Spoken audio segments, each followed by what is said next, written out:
এরপর আমরা করছি এই যে নেনুয়া দিয়ে, দেশি নেনুয়া কেটে রেখেছি আলুর মতো ঝুড়ি করে, তার সঙ্গে দিয়েছি বাগদা চিংড়ি, পেঁয়াজ আর আলু, ডুমো করে আলু, যেরকম তোমার পোস্ত যেরকম আলু কাটা হয় সেরকম আলু কাটা হয়েছে। এইভাবে কড়াতে তেল দিয়ে সাদা জিরে ফোড়ন দিয়ে প্রথমে আমি দিয়ে দিয়েছিলাম পেঁয়াজ, কাঁচা লঙ্কা কুচি দিয়েছিলাম।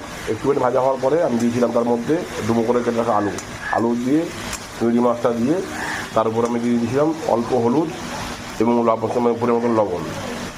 অলরেডি দেওয়া হয়ে গেছে। এইভাবে এখন এটা আমি কষাবো। দেখো কতটা জল বেরিয়েছে, দেখো নেনুয়া থেকে অনেকটাই জল বেরিয়েছে। এক কড়া ছিল নেনুয়া দেওয়ার পরে আমরা গলে গেছে। এটা হচ্ছে এক ঝিঙের মতন। তো অবশ্যই তোমরা বলবে কারা কারা নেনুয়া খেয়েছো।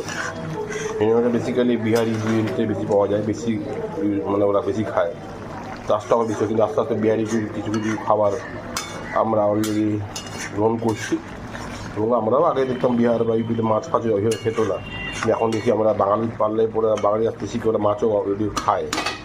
একে অপরের সংস্কৃতি বিনিময় আর কি, যেটাকে বলে আর কি, সেটাই অলরেডি হয়ে আসছে নতুন কাল ধরে। তো সেটা অবিলম্ব নয়, আমরা নেনুয়াটাকে বাঙালিরা অলরেডি আপন করে নিচ্ছি। তো অনেকটা ঝিঙের মতনই লাগে এটা। তো ঝিঙেটা এতটা মিষ্টি নয়, এইটা খুবই মিষ্টি, খুবই মিষ্টি লাগে ঝিঙেটা। অন্য কারো জল বেরিয়েছে, দেখো জলটা একটু শুকাবো আমি, তারপরে নামাবো। আমার রান্না প্রায় হয়ে এসছে। দেখো অলরেডি নুন টেস্ট করি, নুন ঠিক আছে। একদম এই ধরনের ঘন করে নিতে হবে। এবার আমি নামিয়ে নেবো। গ্যাসে দেখো চিংড়ি মাছগুলো দেখো লাল একদম, এটা নামিয়ে নেবো আমি। দেখো বন্ধুরা, আমার আজকের মেনু এই নেনুয়া দিয়ে, বাগদা চিংড়ি দিয়ে তরকারি, বেগুন দিয়ে, ট্যাংরা মাছ দিয়ে ঝাল। এটা হচ্ছে তোমার সামুদ্রিক বেলে মাছ, সামুদ্রিক মাছের লেবু দিয়ে, পাতি লেবু দিয়ে টক। এটা হচ্ছে আমার বেস্ট পদের। আর এরকম ভাত খেতে বসবো, অফিস যাবো, দেরি হয়েছে অলরেডি, আমার যাত্রী দেরি হয়ে গেছে।